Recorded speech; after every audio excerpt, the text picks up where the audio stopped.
സംസ്ഥാനത്ത് തുടർച്ചയായി പെയ്യുന്ന മഴയിൽ വ്യാപക മഴക്കെടുതി. ഇടുക്കി കരിമ്പനിൽ മരം വീണ് വീടിന്റെ മേൽക്കൂര തകർന്നു. തൃശൂർ ചെമ്പൂക്കാവിൽ റോഡിലേക്ക് തെങ്ങ് വീണ് വൈദ്യുതി പോസ്റ്റുകൾ തകർന്നു.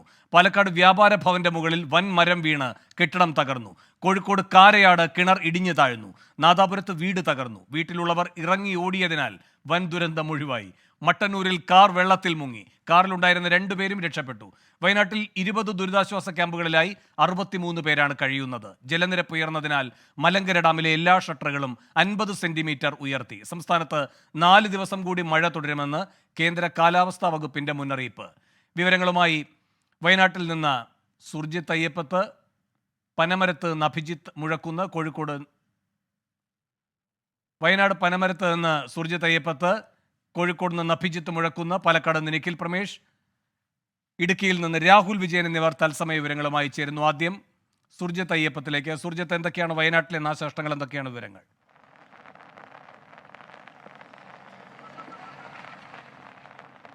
വേണു, ഞാനിപ്പോൾ നിൽക്കുന്നത് പനമരത്താണ്. മഴ ശക്തമായ രീതിയിൽ ഇടവിട്ട് പെയ്യുന്നുണ്ട്. പെയ്യുന്ന മഴ വളരെ ശക്തിയായ മഴ തന്നെയാണ്.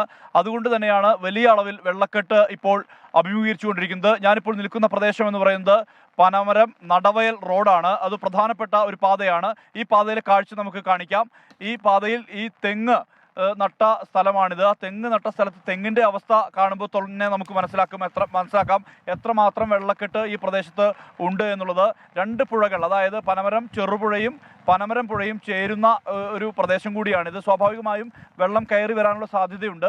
ഇവിടെ തെങ്ങെല്ലാം തന്നെ ഇപ്പോൾ തെങ്ങിൻ്റെ തലപ്പ് മാത്രമാണ് കാണാനുള്ളത്. ബാക്കി അതിൻ്റെ അടിഭാഗമെല്ലാം തന്നെ വെള്ളത്തിൽ ആയിരിക്കുന്ന ഒരു അവസ്ഥയാണ് ഉള്ളത്. ഒരു ഭാഗത്ത് ഒരു മസ്ജിദ് ഉണ്ട്, ഇതിൻ്റെ മറുഭാഗത്ത് ഒരു ഭാഗത്ത് മസ്ജിദും മറുഭാഗത്ത് ഒരു ഓഡിറ്റോറിയം ഉണ്ട്. ആ ഓഡിറ്റോറിയത്തിലേക്ക് വെള്ളം പൂർണ്ണമായും കയറിയ കാഴ്ചയും നമുക്ക് ഇപ്പോൾ കാണാൻ കഴിയുന്നുണ്ട്. ഈ കാണുന്ന ദൃശ്യത്തിലുള്ളത് ഒരു ഓഡിറ്റോറിയമാണ്. ആ ഓഡിറ്റോറിയത്തിലേക്ക് വെള്ളം കയറി, അതിനകത്തേക്ക് വെള്ളം കയറിയ നിലയാണ് ഉള്ളത്. ഇനി ഇതിൻ്റെ മറുഭാഗത്തേക്ക് വരാം. ഈ റോഡിൻ്റെ മറുഭാഗത്ത് ഒരു മസ്ജിദുണ്ട്, ഒരു പഠനശാല ഉൾപ്പെടെയുള്ള സംവിധാനങ്ങൾ എല്ലാം തന്നെ ഉള്ള ഇതിൻ്റെ മറുഭാഗം. ആ മറുഭാഗത്ത് ഏതാണ്ട് അതിൻ്റെ പകുതിയോളം വെള്ളം മുങ്ങിയ നിലയിലാണ് ഇപ്പോൾ നമുക്ക് കാണാൻ കഴിയുന്നത്. അത്രമാത്രം വെള്ളക്കെട്ടാണ് ഈ മേഖല അഭിമുഖീകരിച്ചുകൊണ്ടിരിക്കുന്നത്. ഇത് ഒരു ഉദാഹരണം മാത്രമാണ്. ഇവിടെ മാത്രമല്ല, താഴ്ന്ന പ്രദേശങ്ങളെല്ലാം തന്നെ ഇതുപോലെ തന്നെ വെള്ളം കയറിയ ഒരു സാഹചര്യമാണ് വയനാടിനെ സംബന്ധിച്ച് ഉള്ളത്. വയനാട്ടിൽ ഇങ്ങനെ വെള്ളം കയറുന്ന ഒരു സാഹചര്യം നേരത്തെ എല്ലാം തന്നെ സംഭവിച്ചിട്ടുണ്ട്. ഒരുപക്ഷെ മഴ അല്പമൊന്ന് ശക്തമായാൽ ഉടൻ വെള്ളം കയറുന്ന പ്രദേശങ്ങൾ വയനാട്ടിലുണ്ട്. അത്തരത്തിലൊരു പ്രദേശമാണ് ഈ മേഖല എന്ന് പറയുന്നത്. നമ്മോടൊപ്പം ഒരു പ്രദേശവാസിയായിട്ടുള്ള ഒരാൾ നമ്മോടൊപ്പം ചേരുകയാണ്. അദ്ദേഹം ബൈക്ക് യാത്രികനായിരുന്നു. നിങ്ങൾ എവിടെ നിന്നാണ് വരുന്നത്, എങ്ങോട്ടാണ് പോകുന്നത്, എന്താണ് ഇവിടുത്തെ ഒരു മൊത്തത്തിലെ അവസ്ഥ? ഞാൻ പനമരം ടൗണിലേക്ക് പോവുകയാണ്. പക്ഷേ ഈ വയനാട് എന്ന് പറയുന്ന സ്ഥലത്ത് ഈ പനമരം എന്ന പ്രദേശം പൊതുവേ മൃഗശല്യങ്ങൾ കൊണ്ട് കഷ്ടപ്പെടുന്ന സ്ഥലമാണ്. ഈ ചുറ്റുവട്ടത്ത് ദിവസേന ഇന്നും ഇന്നലെയായി കാട്ടാനകളുടെ ശല്യമുണ്ട്. വെള്ളം അതിൻ്റെ ഉപരിയായിട്ട് യാത്രാ സൗകര്യങ്ങൾ മുടക്കുകയും വിദ്യാർത്ഥികളുടെ പഠനം, ഇപ്പം നിങ്ങൾ കണ്ടില്ലേ, ഇതെല്ലാം പഠനശാലയാണ്, ഇവിടെയുള്ള പഠനം മുടങ്ങുകയും അത്രമാത്രം വെള്ളം കയറി വരുന്നുണ്ട്. ഇതിന് ചുറ്റും ദുരിതക്കലത്തിലാവുന്ന ജനങ്ങളാണ്. ഒരു വെള്ളം കയറുമ്പോഴേക്ക് വീട്ടിൽ നിന്നും മാറി താമസിക്കുകയും സ്കൂളുകളോ അതുപോലത്തെ ദുരിതാശ്വാസ ക്യാമ്പുകളിൽ വർഷങ്ങളാളമായിട്ട് ഇത് തന്നെയാണ് അവസ്ഥ. സർക്കാർ ഇതിന് യാതൊരുവിധ പ്രതിവിധിയും കണ്ടെത്തുന്നില്ല. മഴ പെയ്യുന്നു എന്നുള്ളതാണ് ഏറ്റവും വലിയ പ്രതിസന്ധി. മഴ കനത്ത് പെയ്യുന്നു. ഇന്ന് ഓറഞ്ച് അലേർട്ടാണ് വയനാടിനെ സംബന്ധിച്ചുള്ളത്. 22 ദുരിതാശ്വാസ ക്യാമ്പുകളാണ് തുറന്നിട്ടുള്ളത്. 22 ദുരിതാശ്വാസ ക്യാമ്പുകളിലായി 700ഓളം ആളുകളാണ് ഇപ്പോൾ തന്നെ മാറി താമസിച്ചിട്ടുള്ളത്. ചില അനിഷ്ട സംഭവങ്ങളെല്ലാം തന്നെ ഉണ്ടായിട്ടുണ്ട്. ചിലയിടങ്ങളിൽ മരം പൊട്ടി വീണ് വീടുകൾ തകരുന്ന അവസ്ഥ. മൊത്തം 28 വീടുകൾ എന്നുള്ളതാണ് ഏറ്റവും ഒടുവിലെ കണക്കുകൾ.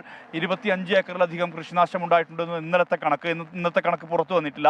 അത്തരത്തിൽ മഴപ്പെയ്ത്ത് മൂലം വലിയ രീതിയിൽ കൃഷിനാശം ഉണ്ട്. ബീച്ചനഹള്ളി ഡാം തുറന്നു വെച്ച നിലയാണ് ഉള്ളത്. 50,000 ക്യൂസെക്സ് വെള്ളം പുറത്തേക്ക് തള്ളുന്നുണ്ട്. ബീച്ചനഹള്ളി ഡാം എന്ന് പറയുന്നത്, ഈ മേഖല എന്ന് പറയുന്നത് ഈ കർണാടകത്തിലെ ഡാമാണ്. ഈ കബനിപ്പുഴ, ഈ പനമരം പുഴ കബനിയിലേക്ക് കൂടൽക്കടവ് എന്ന് പറയുന്ന പ്രദേശത്ത് ചേരും. അവിടെ നിന്ന് കബനിയായി ഒഴുകി അത് നേരെ എത്തുന്നത് ബീച്ചനഹള്ളി ഡാമിലാണ്. ബീച്ചനഹള്ളി ഡാം 50,000 ക്യൂസെക്സ് വെള്ളം തുറന്നു വെച്ചിട്ടുണ്ട് എന്നുള്ള തരത്തിലുള്ള വിവരമാണ് നമുക്ക് ലഭ്യമാകുന്നത്. എന്തായാലും അതുകൊണ്ട് തന്നെ ഒരുപക്ഷെ ഈ നീരൊഴുക്ക് ശക്തിപ്പെടുന്ന സാഹചര്യത്തിൽ ഡാം തുറന്നത് ആശ്വാസകരമാണ്. ഇല്ലെങ്കിൽ ഒരുപക്ഷെ പനമരം അടക്കമുള്ള ഈ താഴ്ന്ന പ്രദേശങ്ങളെല്ലാം തന്നെ വെള്ളത്തിലാകുന്ന സ്ഥിതിയിലേക്ക് കാര്യങ്ങൾ മാറും. കബനിപ്പുഴയിൽ നീരൊഴുക്ക് വലിയ അളവിൽ വർദ്ധിച്ചിട്ടുണ്ട്. അതാണ് വയനാട്ടിലെ ഒരു പൊതു സാഹചര്യം. മീനങ്ങാടിയിൽ അമ്പലപ്പടി എന്ന് പറയുന്ന പ്രദേശത്ത് മണ്ണ് ഇടിഞ്ഞ് നേരത്തെ അത് അശാസ്ത്രീയമായ മണ്ണെടുപ്പ് മൂലം മണ്ണ് ഇടിഞ്ഞ് താഴേക്ക് എത്തി റോഡ് ഗതാഗതം സ്തംഭിക്കുന്ന തരത്തിലേക്ക് ഇവർ ചെളിക്കുളമായി റോഡ് മാറുന്ന സ്ഥിതിയിലേക്ക് കാര്യങ്ങൾ മാറിയിട്ടുണ്ട്. അത്തരത്തിൽ മഴപ്പെയ്ത്ത് വളരെ ശക്തമായ രീതിയിൽ തന്നെ വയനാട്ടിൽ തുടരുന്ന സാഹചര്യമുണ്ട്. ഇവിടെ മാത്രമല്ല, തൊണ്ടർനാട്, മാനന്തവാടിയുടെ വിവിധ മേഖലകൾ, ബത്തേരി, സുൽത്താൻ ബത്തേരി മേഖലയിൽ സുൽത്താൻ ബത്തേരി എന്ന് പറയുന്ന പ്രദേശത്തുകൂടെ ഹൈവേ കടന്നു പോകുന്നുണ്ട്. നേരെ കോഴിക്കോട് കൊല്ലകൽ ദേശീയപാതയാണ്. ഈ ദേശീയപാതയിൽ പലയിടത്തും വനത്തിൽ പുഴ കരകവിഞ്ഞ് അത് നേരെ റോഡിലേക്ക് ഒഴുകി ഗതാഗതം ഭാഗികമായി തടസ്സപ്പെടുന്ന അവസ്ഥ ഉണ്ടായിട്ടുണ്ട്. മേപ്പാടിയിൽ കനത്ത രീതിയിൽ മഴ പെയ്യുന്നുണ്ട്. അതുകൊണ്ട് തന്നെ ചാലിയാറിനെ നീരൊഴുക്കിനെ അത് ബാധിക്കും. അങ്ങനെ ഈ വയനാടുമായി ബന്ധപ്പെട്ട പുഴകളെല്ലാം തന്നെ പലയിടത്തും കരകവിയുന്ന സ്ഥിതിവിശേഷമാണുള്ളത്. കൽപ്പറ്റ നഗരത്തിൽ മണിയങ്കോട് ഉൾപ്പെടെയുള്ള സ്ഥലങ്ങൾ വെള്ളക്കെട്ട് നേരിടുന്നുണ്ട്. മാനന്തവാടി, വള്ളിയൂർക്കാവ് അടക്കമുള്ള പ്രദേശങ്ങൾ നീരൊഴുക്ക് നേരിടുന്നുണ്ട്. അങ്ങനെ പല മേഖലകളും, അതായത് താഴ്ന്ന പ്രദേശങ്ങൾ മുഴുവൻ വെള്ളക്കെട്ടിലാണ്. മാത്രമല്ല, ഈ ഇവിടെ പുത്തുമലയുടെ അനുഭവം ഉള്ള പ്രദേശമാണ്. ഉരുൾപൊട്ടൽ സാധ്യത, മണ്ണിടിച്ചിൽ സാധ്യത, മലയിടിച്ചിൽ സാധ്യത എല്ലാമുള്ള മേഖലയാണ് വയനാട്. അതുകൊണ്ട് തന്നെ നേരത്തെ ജാഗ്രതാ നിർദ്ദേശം നൽകിയിട്ടുണ്ട് സർക്കാർ. ജില്ലാ ഭരണകൂടം ഇതുമായി ബന്ധപ്പെട്ട മുന്നറിയിപ്പ്, ഉചിതമായ സ്ഥലത്തേക്ക് മാറി താമസിക്കണം, സുരക്ഷിതമായ കേന്ദ്രത്തിലേക്ക് എല്ലാവരും മാറണം എന്നുൾപ്പെടെയുള്ള ആവശ്യങ്ങൾ ഉൾപ്പെടെയുള്ള അഭ്യർത്ഥനകൾ ജില്ലാ ഭരണകൂടം നേരത്തെ തന്നെ മുന്നോട്ട് വച്ചിട്ടുള്ളതാണ്. അതുകൊണ്ട് തന്നെയാണ് ദുരിതാശ്വാസ ക്യാമ്പുകൾ കൂടുതൽ തുറക്കാനുള്ള ഒരു സാഹചര്യമുള്ളത്. കളക്ടറും ADM ഉൾപ്പെടെയുള്ള സംവിധാനങ്ങൾ ചിട്ടയായ രീതിയിൽ തന്നെ ഇടപെടുന്നുണ്ട്. ഇറിഗേഷൻ ഡിപ്പാർട്ട്മെന്റും ഇത് കൃത്യമായ രീതിയിൽ തന്നെ ഈ വെള്ളത്തിൻ്റെ അവസ്ഥയെല്ലാം തന്നെ വീക്ഷിക്കുന്നുണ്ട്. ഡാമുകൾ സുരക്ഷിതമാണ്. കാരണം ഡാമുകൾ, ഇവിടുത്തെ കാരാപ്പുഴ ഡാമും അതോടൊപ്പം തന്നെ മറ്റ് ഡാമുകളും, ഈ ബാണാസുര ഡാമും എല്ലാം തന്നെ അത് വെള്ളം വലിയ രീതിയിൽ ഉയർന്നിട്ടില്ല എന്നുള്ളതാണ് വ്യക്തമാവുന്നത്. എന്തായാലും മഴപ്പെയ്ത്ത് തുടരുന്നു. ഓറഞ്ച് അലേർട്ടാണ് ജില്ലയിൽ. വിദ്യാഭ്യാസ സ്ഥാപനങ്ങൾക്ക് അവധിയുണ്ട്. ജാഗ്രതാ നിർദ്ദേശം നൽകിയിട്ടുണ്ട് ജില്ലാ ഭരണകൂടം. വേണു. ശരി, സുർജിത്ത് അയ്യപ്പത്താണ് വയനാട്ടിലെ പനമരത്ത് നിന്ന് തത്സമയ വിവരങ്ങളുമായി ചേർന്നത്. പാലക്കാട് നിന്ന് നിഖിൽ പ്രമേശം ചേരുന്നു. നിഖിൽ, പാലക്കാട്ടെ സാഹചര്യം എന്താണ്? വേണു, പാലക്കാട് അങ്ങനെ ശക്തമായ മഴ പെയ്യുന്ന സാഹചര്യമില്ല. ഇപ്പോൾ ഞാൻ ഈ ലൈവിൽ നിൽക്കുന്ന സമയത്ത് പെട്ടെന്നൊരു നല്ല മഴ വന്നു, അത് ഉടനെ തന്നെ പോയി. അങ്ങനെ ഇടവിട്ടിടവിട്ടാണ് മഴ പെയ്തുകൊണ്ടിരിക്കുന്നത്. ഇന്നലെയും ഇന്നും ഒരു നേരിയ ആശ്വാസ തുരുത്തിലാണ് പാലക്കാട് എന്ന് നമുക്ക് പറയാൻ കഴിയും. കാരണം മിനിഞ്ഞാന്നൊക്കെ നിരവധി ഇടങ്ങളിൽ ഇത്തരത്തിലുള്ള മഴക്കെടുതികളും മറ്റും റിപ്പോർട്ട് ചെയ്യപ്പെടുന്ന സാഹചര്യം ഉണ്ടായിരുന്നു.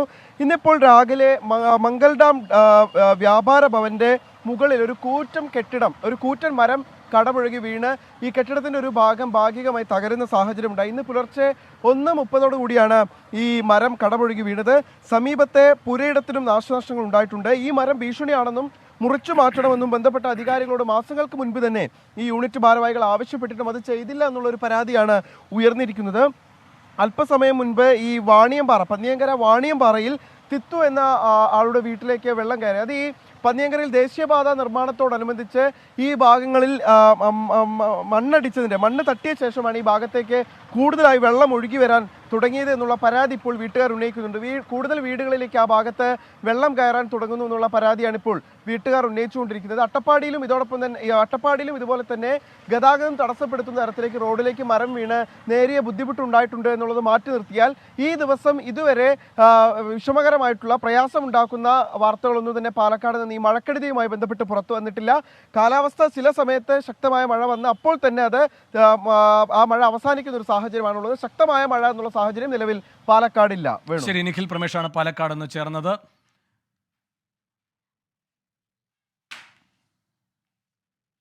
ഇടുക്കിയിൽ നിന്ന് രാഹുൽ വിജയൻ ചേരുന്നുണ്ട്. രാഹുൽ, എന്താണ് ഇടുക്കിയിൽ നിന്നുള്ള വിവരങ്ങൾ? പ്രത്യേകിച്ച് മലയോര മേഖലയിലെ സാഹചര്യം എന്താണ്? വേണു, ഇന്ന് പുലർച്ചെ വരെ അതിശക്തമായ മഴ ഹൈറേഞ്ച് മേഖലയിൽ പരക്കെ പെയ്തിരുന്നു. പക്ഷേ മറ്റ് നാശനഷ്ടങ്ങളൊന്നും റിപ്പോർട്ട് ചെയ്യപ്പെട്ടിട്ടില്ല എന്നുള്ളതാണ് ഏറ്റവും ആശ്വാസകരമായ കാര്യം. നിലവിൽ ചെറു ഡാമുകൾ തുറന്നു തന്നെ ഇരിപ്പുണ്ട്. നമ്മളിപ്പോൾ നിൽക്കുന്നത് മലങ്കര ഡാമിൻ്റെ മുൻപിലാണ്. ആ മലങ്കര ഡാമിൻ്റെ എല്ലാ ഷട്ടറുകളും, ഏകദേശം 6 ഷട്ടറുകളും തുറന്നിരിക്കുകയാണ്. 50 സെൻറ്റിമീറ്റർ ഉയർത്തി തൊടുപുഴ ആറിലേക്ക് വെള്ളം ഒഴുക്കിക്കൊണ്ടിരിക്കുന്നു. അത് മൂവാറ്റുപുഴ ആറിലേക്കും എത്തും. പക്ഷേ ആശങ്കപ്പെടേണ്ട അളവിലേക്ക് ജലനിരപ്പ് ഉയർന്നിട്ടില്ല പുഴകളിലൊന്നും തന്നെ. മാത്രമല്ല മൂലമറ്റം പവർ ഹൗസിലെ ഉൽപ്പാദനം കുറച്ചിരിക്കുന്നത് കൊണ്ട് തന്നെ കാഞ്ഞാർ വഴി ഈ മലങ്കരയിലേക്ക് എത്തുന്ന വെള്ളത്തിന്റെ അളവും കുറവാണ്. അതുകൊണ്ട് തന്നെ ഇനി കൂടുതൽ വെള്ളം ഉയരാനോ അല്ലെങ്കിൽ കൂടുതൽ വെള്ളം പുറത്തേക്ക് കൊടുക്കാനോ ഉള്ളൊരു സാധ്യത അല്ലെങ്കിൽ സാഹചര്യം മഴ പെയ്തില്ലെങ്കിൽ ഇല്ല എന്നുള്ളതാണ് വളരെ പ്രധാനപ്പെട്ടതും പറയേണ്ടതുമായിട്ടുള്ള കാര്യം. എന്തായാലും മണ്ണിടിച്ചിൽ ചില ഭാഗങ്ങളിൽ ചെറിയ തോതിൽ ഉണ്ടായിട്ടുണ്ട്. പക്ഷേ അത് വലിയ പ്രശ്നമുണ്ടാക്കുന്ന അളവിലേക്ക് മാറിയിട്ടുമില്ല. മറ്റൊന്ന് ഇടുക്കി കരിമ്പലിലാണ്. ഒരു വീടിന് മുകളിലേക്ക് മരച്ചില്ല് ഒടിഞ്ഞു വീണ് ഇതിന്റെ ആസ്പെറ്റോസ് ഷീറ്റ് ഉൾപ്പെടെ തകർന്നു പോയിരിക്കുന്നത്. മറ്റ് അനിഷ്ട സംഭവങ്ങളോ നാശനഷ്ടങ്ങളോ നിലവിൽ ഇന്നത്തെ മഴയ്ക്ക് റിപ്പോർട്ട് ചെയ്യപ്പെട്ടിട്ടില്ല. പക്ഷേ ജാഗ്രത പാലിക്കണമെന്നുള്ള നിർദ്ദേശമുണ്ട്, മഴ മുന്നറിയിപ്പുണ്ട്. അതിൻ്റെ എല്ലാ തരത്തിലുള്ള മുൻകരുതലുകളും സ്വീകരിക്കേണ്ടതാണ്. ഇടുക്കി ഡാമിൻ്റെ കാര്യം കൂടി ഘട്ടത്തിൽ പറയുകയാണ്. കഴിഞ്ഞ വർഷത്തേക്കാൾ കൂടുതൽ ജലനിരപ്പ് ഈ വർഷം അളവിൽ ഉണ്ടായിട്ടുണ്ട് എന്നുള്ളതാണ് ഏറ്റവും പ്രധാനപ്പെട്ട കാര്യം. 2350 അടിയിലേക്ക് ജലനിരപ്പ് എത്തിയിട്ടുണ്ട് എന്നുള്ളതാണ് മനസ്സിലാക്കാൻ കഴിയുന്നത്. ശരി, രാഹുൽ വിജയനാണ് ഇടുക്കിയിൽ നിന്നുള്ള വിവരങ്ങൾ നൽകിക്കൊണ്ടിരിക്കുന്നത്. കനത്ത മഴയിൽ പാലക്കാട് പന്നിയങ്കര വാണിയമ്പാറയിൽ വീടുകളിലേക്ക് വെള്ളം കയറി. ദേശീയപാതയുടെ സർവീസ് റോഡിനായി മണ്ണിട്ട ശേഷം പ്രദേശത്ത് വെള്ളമൊഴുക്ക് കൂടിയതായി വീട്ടുകാർ ആരോപിക്കുന്നു. സർക്കാർ ഭാഗത്തു നിന്നാണ് അവരാണ് ശരിയാക്കേണ്ടതെന്ന് പഞ്ചായത്തുകാർ ശരിയാക്കണം. അവർ പറയണം, ഇവർ പറയണം സർക്കാർ ശരിയാക്കേണ്ടതെന്ന്. ഞങ്ങൾക്കിത് ബാധകമല്ല, നമ്മൾ പഞ്ചായത്തുകാരോട് അറിയിക്കുകയും കഴിഞ്ഞ മാസം വെള്ളം ഇതുപോലെ ആയിട്ട് രാത്രി 10 മണിക്ക് ഇവിടുന്ന് മാറ്റി താമസിപ്പിച്ചത്. ഇപ്പോൾ ഇത്തവണ ഇപ്പം മാറി താമസിക്കുകയാണ്. ഇതിപ്പോൾ ഇങ്ങനെ 2 വഴിക്കാരും ഇങ്ങനെ പറഞ്ഞ് ഞാൻ എന്ത് ചെയ്യും? മണ്ണ് വന്ന് ചാലൊക്കെ തൂർന്ന് എല്ലാ വേസ്റ്റുകളും വന്ന് അടഞ്ഞ് വെള്ളം പോകാനുള്ള പഴുതില്ല, മുറ്റത്തും വെള്ളം കെട്ടി നിൽക്കുക. ഈ അവിടുന്നാണ് പോകാനുള്ള പഴുതി വേണ്ടേ, ഒക്കെ അടഞ്ഞിട്ട് അകത്തൊക്കെ വെള്ളം കയറിയിട്ട്. കോഴിക്കോട് നിന്ന് അഭിജിത്ത് മുഴക്കുന്ന് കൂടുതൽ വിവരങ്ങളുമായി ചേരുന്നുണ്ട്. അഭിജിത്ത്, കോഴിക്കോട്ടെ സാഹചര്യം എന്താണ്? വേണു, കോഴിക്കോട് ജില്ലയിൽ ഇന്ന് ഓറഞ്ച് അലേർട്ടാണ്. പക്ഷേ നഗരമേഖലയിൽ കാര്യമായ രീതിയിൽ മഴ പെയ്യുന്നില്ല. എന്നാൽ മലയോര മേഖലയിൽ കനത്ത രീതിയിലുള്ള മഴ ഇടവിട്ട് പെയ്തുകൊണ്ടിരിക്കുന്നുണ്ട്. അതിൽ ഏറ്റവും പ്രധാനപ്പെട്ട കാര്യം, ജില്ലയിൽ മുഴുവൻ വിദ്യാഭ്യാസ സ്ഥാപനങ്ങൾക്കും ഇന്ന് അവധി പ്രഖ്യാപിച്ചിട്ടില്ല. 4 വിദ്യാഭ്യാസ സ്ഥാപനങ്ങൾ, അതായത് ഈ ദുരിതാശ്വാസ ക്യാമ്പ് പ്രവർത്തിക്കുന്ന 4 വിദ്യാഭ്യാസ സ്ഥാപനങ്ങൾക്ക് ഇന്നലെ രാത്രിയോടെ കലക്ടർ അവധി പ്രഖ്യാപിച്ചിരുന്നു. ഒപ്പം തന്നെ ഈ മഴക്കെടുതി രൂക്ഷമായ, ഇപ്പോഴും വലിയ രീതിയിൽ മഴ പെയ്യുന്ന ചില സ്കൂളുകൾക്ക് കൂടി നിലവിൽ കലക്ടർ അവധി പ്രഖ്യാപിച്ചിട്ടുണ്ട്. അതിലൊന്ന് ഈ വിലങ്ങാടാണ്. വിലങ്ങാട് സെന്റ് ജോർജ് ഹൈസ്കൂളിന് അവധി പ്രഖ്യാപിച്ചു പ്രധാന അധ്യാപകൻ. ഒപ്പം തന്നെ മാവൂർ ഹയർ സെക്കൻഡറി സ്കൂളിന് അവധി പ്രഖ്യാപിച്ചു. ഏറ്റവും ഒടുവിൽ പുറത്തു വന്ന വാർത്ത, ഈ ചെക്യാട് ഗ്രാമപഞ്ചായത്തിലെ മുഴുവൻ വിദ്യാഭ്യാസ സ്ഥാപനങ്ങൾക്കും നിലവിൽ അവധി പ്രഖ്യാപിച്ചിട്ടുണ്ട്. അത് ഈ മേഖലയിലൊക്കെ തന്നെ വലിയ രീതിയിൽ മഴ തുടരുന്ന ഒരു സാഹചര്യത്തിലാണ്. ഏറ്റവും പ്രധാനപ്പെട്ട മറ്റൊരു കാര്യം, ജില്ലയിൽ ഇന്ന് വലിയ രീതിയിലുള്ള നാശനഷ്ടങ്ങൾ, മഴക്കെടുതികൾ റിപ്പോർട്ട് ചെയ്തിട്ടില്ല. പക്ഷേ കഴിഞ്ഞ ദിവസത്തെ മഴയിലുണ്ടായ മഴക്കെടുതികളുടെ വിവരങ്ങൾ ഇന്ന് പുറത്തു വരുന്നുണ്ട്. അതിലൊന്ന് ഈ നാദാപുരത്ത് വീട് ഇടിഞ്ഞ് വീണതുമായി ബന്ധപ്പെട്ടാണ്. ഇന്നലെ രാത്രി ഉണ്ടായ മഴയിലാണ് വീട് തകർന്നു വീണത്. അതിൽ ഉണ്ടായിരുന്നവർ ഭാഗ്യം കൊണ്ട് തലനാരിഴയ്ക്ക് രക്ഷപ്പെട്ടു എന്ന് തന്നെ പറയാം. പുറത്തേക്ക് ഇറങ്ങി ഓടിയതിനാലാണ് വലിയൊരു അപകടം ഒഴിവായത്. ഒപ്പം പേരാമ്പ്ര കാരാട് ഒരു കിണർ ഇടിഞ്ഞ് താഴ്ന്നിട്ടുണ്ട്. ആൾമറയോടുകൂടി മോട്ടോർ അടക്കം കിണർ ഇടിഞ്ഞ് താഴുകയായിരുന്നു. വലിയ രീതിയിലുള്ള ഒരു നാശനഷ്ടമാണ് അവിടെയും ഉണ്ടായത്. ഒപ്പം മാവൂർ മേഖലയിൽ തന്നെയാണ് ഏറ്റവും അധികം ഈ മഴയുടെ ദുരിതം അനുഭവിക്കുന്നത്. കാരണം ഇത്തരത്തിൽ ഒരു വയൽ പ്രദേശമാണ്, കാർഷിക മേഖലയാണ്. മഴ പെയ്യുന്നതോടുകൂടി ചാലിയാറിലും ചെറുപുഴയിലുമൊക്കെ വെള്ളം കയറും. ഒപ്പം വീടുകളിലേക്കും വെള്ളം ഇരച്ചെത്തും. നിലവിൽ അവിടെ കുറച്ച് വീടുകളിൽ കൂടി ആ ഒരു പ്രശ്നം നിലനിൽക്കുന്നുണ്ട്. ഇന്ന് മഴയൊന്ന് ശമിച്ചാൽ ഒരുപക്ഷെ അവർക്കൊരു ആശ്വാസമാകും. വീടുകളിൽ നിന്ന് വെള്ളം ഇറങ്ങും.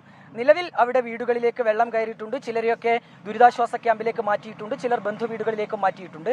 ജില്ലയിൽ ഇന്നലെ തന്ന കണക്കനുസരിച്ച് 5 ദുരിതാശ്വാസ ക്യാമ്പുകളാണ് പ്രവർത്തിക്കുന്നത്. 36 പേരെ ദുരിതാശ്വാസ ക്യാമ്പുകളിലേക്ക് മാറ്റിയിട്ടുണ്ട്.